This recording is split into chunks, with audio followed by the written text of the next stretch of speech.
Dan ini mobil yang nanti akan digunakan ya? Ada berapa mobil Mas Andika? Kita akan menggunakan 4 Grand Fortuner 4x4. Kita akan siapkan untuk memang kondisinya untuk ekspedisi jarak panjang. Dan kita akan startkan 4 mobilnya ini berbarengan dari Jakarta.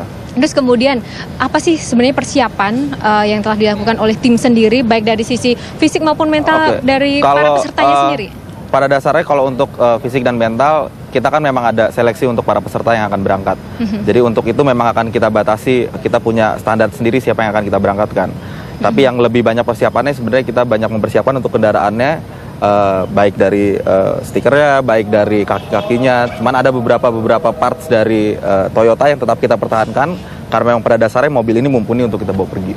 Oke, kemudian Pak Heru, ini tadi saya juga melihat sedikit data ya, jaraknya kan sekitar 27.000 ya, jauh sekali memang gitu. Jadi memang harus ada persiapan ekstra. Oke, tadi secara teknis sudah dijelaskan Andika, mungkin ada persiapan khusus lain yang? Secara khusus saya kira nggak ada, karena pada dasarnya teman-teman itu adalah pendaki gunung. Oke. Jadi mereka secara normal condition pun sudah memiliki endurance yang saya kira cukup baik. Jadi jarak tempuh 90 hari di dalam kabin mobil itu aja yang mungkin akan harus dipelajari. Apakah menimbulkan impact fisiologis atau enggak. Karena selama 90 hari berada di dalam satu kanopi itu satu hal yang kita juga belum tahu. Jadi nanti setiap perjalanan, setiap navigator itu punya buku jurnal. Mereka akan mencatat segala macam hal yang terjadi di dalam mobil itu maupun perjalanan. Nah, moga-moga itu bisa menjadi material untuk menjadi bahan pelajaran secara psikologis orang yang dikungkung di dalam mobil selama 90 hari, impact psikologisnya apa. Kita juga belum tahu.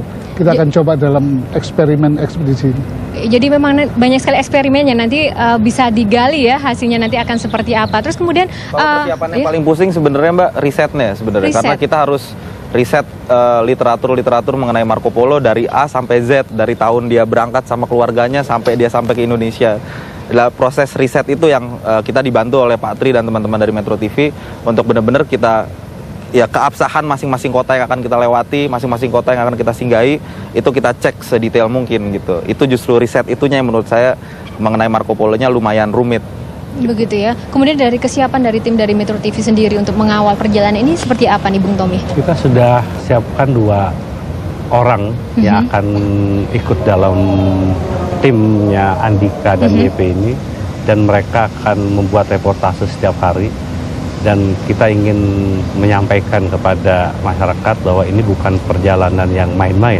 Ini yang dikatakan oleh Pak Heru ini punya muatan banyak hal, ya kan, persoalan sejarah, persoalan psikologis, persoalan kerjasama, soal kekuatan, ya kan, belum kita bicara produknya. Ini coba kita akan komunikasikan, kita informasikan pada masyarakat supaya kemudian masyarakat menyadari bahwa ini bukan hanya proyeknya YP dan kemudian teman-teman YP saja, tapi ini sebetulnya proyek yang mengatasnamakan Indonesia. Dan kalau kita bisa melakukan ini sampai nanti di Venice tanggal 10 November, ini sesuatu yang luar biasa dan pasti akan diakui oleh dunia bahwa memang orang Indonesia itu adalah petarung yang luar biasa. Petarung yang luar biasa. Ada berapa negara sih sebenarnya yang nanti akan dijelajahi?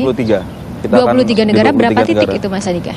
Total kota, kita setiap hari itu 1 kota. Jadi ada yang ditambah 2 kota hanya untuk makan siang ya.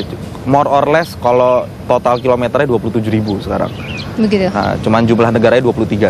Terus kemudian nanti dari Indonesia sendiri ada berapa kota yang nanti akan dijelajahi dan apa saja sih yang akan ditilik di situ? Kita sisi bagian baratnya Sumatera akan kita habisin sampai Samudra Pasai, karena kebetulan Marco Polo pernah ke Indonesia, tinggal di Jawa dan di Perlak dan Lok Sumawe sekarang nama kotanya.